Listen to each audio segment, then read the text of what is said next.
Hey yo, it's Fresh Hip Hop Opinion with your guy Oleezeh, and I got part 2 of the Uncle Luke talking about the whole Diddy situation and his own situations as well. In this one, it gets much deeper about the legal ramifications for Diddy and how you need to maneuver in the business. It gets quite educational actually for anyone who wants to really know about the business. And towards the end, he does go into his own experiences in the business, being sued and big corporations go after you, and it drained his money, spent a lot of money, and it ruined your reputation. And he also gets into how he doesn't get the respect in hip-hop based on the people that used to go at him were in charge of the media and they never give him his credit. But anyway, people, before we get into it, as always, don't forget to like, subscribe, and hit that notification bell. Daily content on this channel is Fresh Hip Hop Opinion. Peace and love. One thing I can say is this: when you sign up with these certain companies, when you sign up with certain companies and you go rogue and you start talking about you're going to sue them, when you start talking about you're going to sue certain companies that you got in bed with that made you a billionaire, and I'm gonna say this, and I want y'all to think about this because I don't want to call no other names. I don't want to call no other names on it because I don't want to be getting no viral moment on this. When you sign up to these major companies, these major corporations, and they make you a billionaire, and you're doing all kind of wild around them and all kind of wild with them, and they make you a billionaire, they feel like they made you.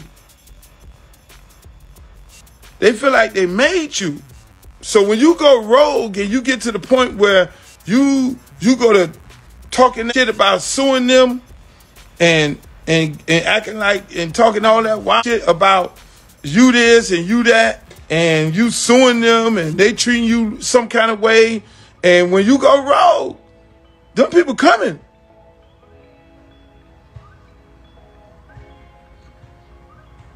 Them people coming now. Because they feel like they made you. When you affect a person's stock, when you fuck with their stock, and they made you a billionaire.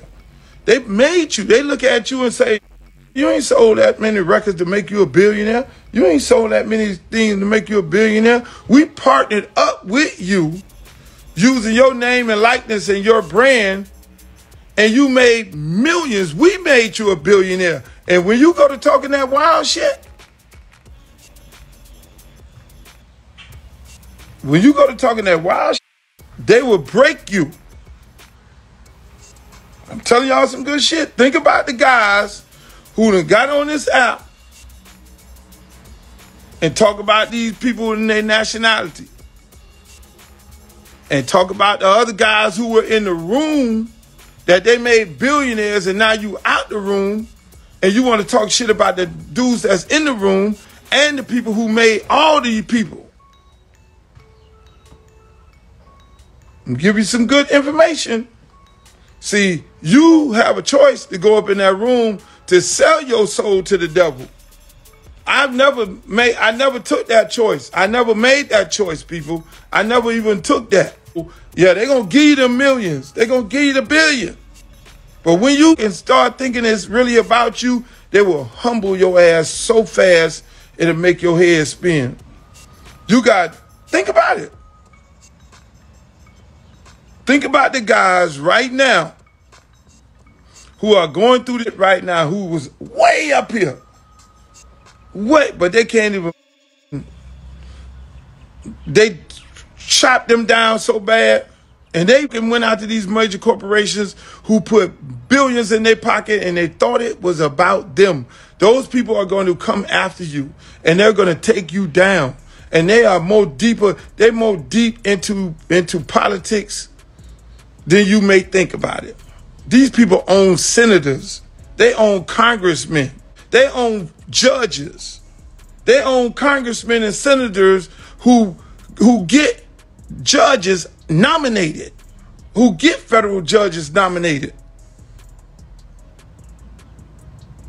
So you see, a lot of us don't know how the game is really played. You talk about multi-billion-dollar corporations that put millions of dollars into political campaigns so that they could get you. All it takes is one senator.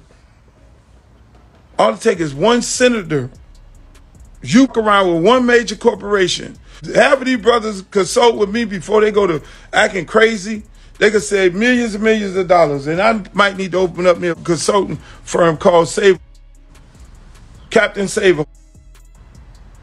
When you go and you get these billions and you see them put you up on a pedestal, that's because they put you up on a pedestal. They made you the guy. They placed you on every network. They sold you to all y'all on here. They gave you 5 million followers. They put all this, they dress you up like on the street. They gave you the Bugattis. They gave you the mansions on 2 different coasts. They put you up on a pedestal because they need you. When you got your main girl, you dress her up and she look like this and look like that and do this and you march her into the big room. I'm telling you. So when they put you on that pedestal and then you start thinking it's about you and you want to take over their shit, them people look back like this. Hold on, who do you think he is? Oh, we'll show you better than we can tell you. Then they'll try to reason with you and they'll talk to your manager because your manager look like them. And they'll be like, hey, man, tell your man to chill out. You know, and then the manager come in and he trying to keep his job. Hey, guy, calm down. And then you go walk around like it's all about you. You got all the cars and the mansions and the jets and all the yachts and all this and all the people running around. You talking about, yeah. And now you want to fight. Now you want to bite the hand that feeds you. Don't your mama ever always tell you that? Your mama say, never bite the hand that feeds you. And so this is how the major corporations work when you try to come after them. Now you put a lawsuit in. Bam! Lawsuit. Take their company down. They taking my brand and my name and likeness and they making millions of dollars. I want out of this contract. And now, mind you, these people on the stock market, they stock go down 5%. That just cost them some billions. So they're looking at this to the shareholders, this is affecting our stock. These are major corporations that are on the stock market that you can affect their stock and cost them in one day billions of dollars by having their stock drop because your sneakers. You telling people you don't want them selling your sneakers. Or you don't want them they stealing money from you, ain't paying you off the liquor. Them people like, hold on, okay, get the lawsuit. Now when you get the lawsuit, you got to go to the judge, state judge.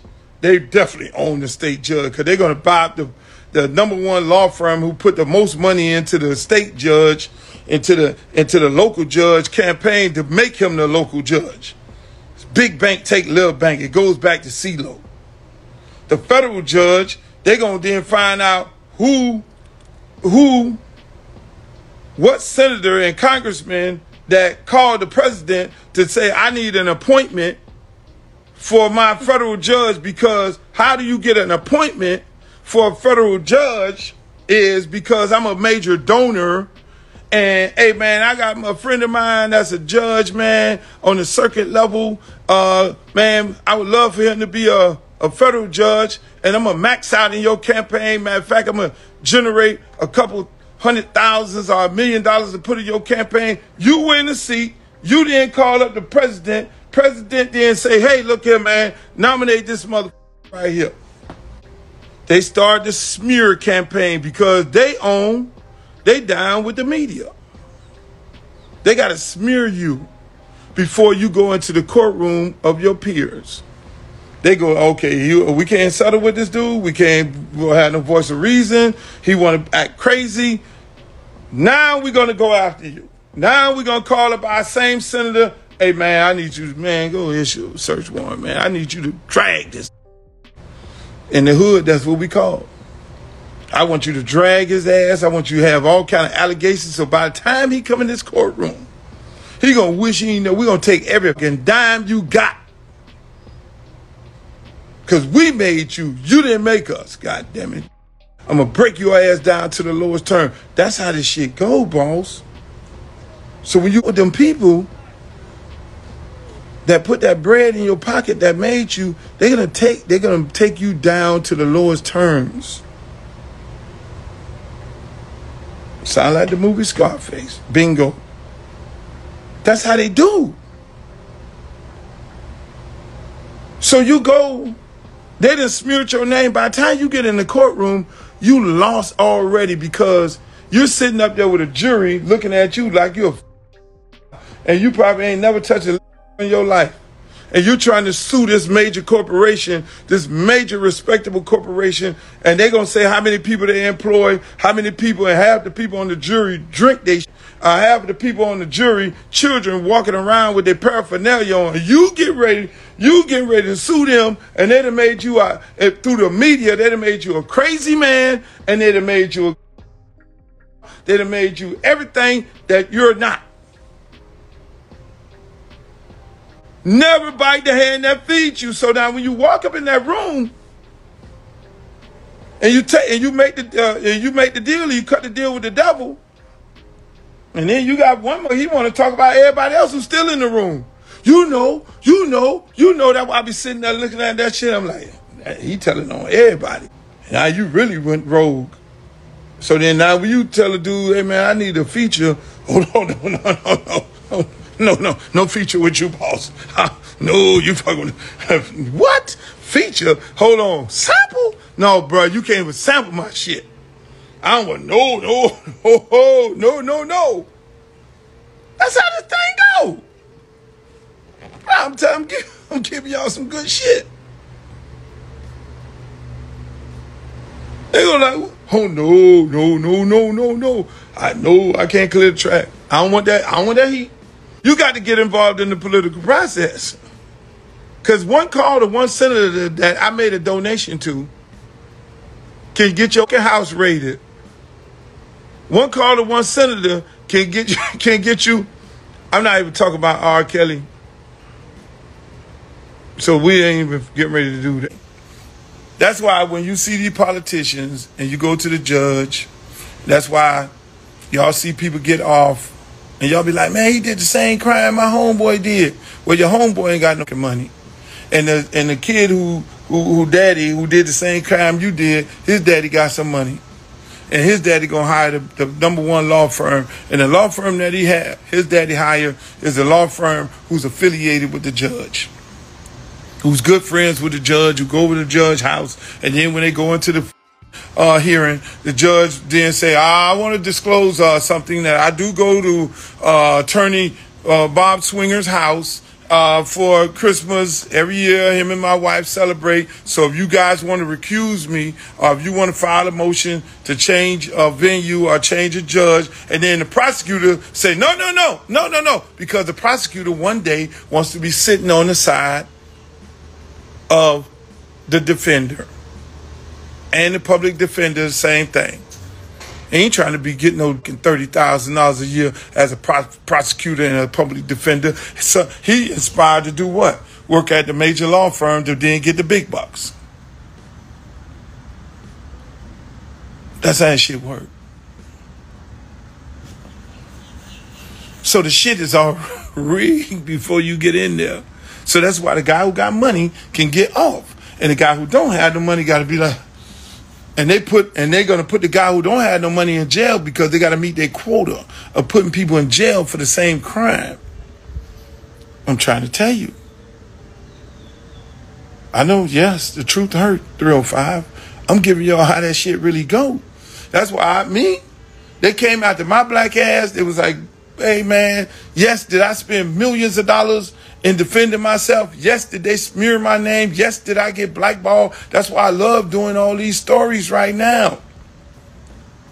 That's why people be amazed. Oh man, this dude got Freaknik. He the executive producer. That Freaknik is a part of my life story. So we came in the room and said, we're going to do Freaknik. Amongst the other stories, we got a whole board full of stories that they did not tell about me because why? I wasn't in the room with them. I didn't go in that room with them people. I had the opportunity to go in the room. I had the opportunity to sell my soul to the devil. So they never publicized my accomplishments. They never told y'all I created the parental advisory sticker. They never told y'all my records got banned. They took my shit off the shelf.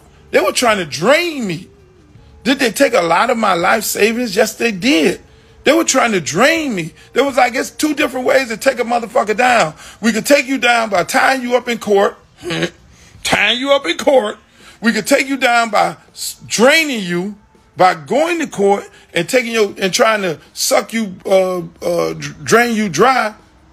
They could take you down by planting people in your organization to do what? To do. They got all kind of ways where they're trying to get you. You feel me? But then you got to be able to know where you came from. You got to be strong mentally. You got to be strong mentally. And then they drain you by not giving you your just due. They never gave me my just due. That's why I would sit there and used to be mad. But then I said, hold on. You know what? That's a good thing. They never told my history of being the first in the South to start hip hop. They made me out of the booty shaking man. I'm always a member of the 2 Live crew. They never described me as the executive that I am to be the first to do all these first things for Southern hip hop. They never did that. That's why they can't even tell the story of Southern hip hop. They even try to crown Master P as being the first in this and all that. And Master P, when they interviewed him, he said, no, Luke. How do you be talking about that?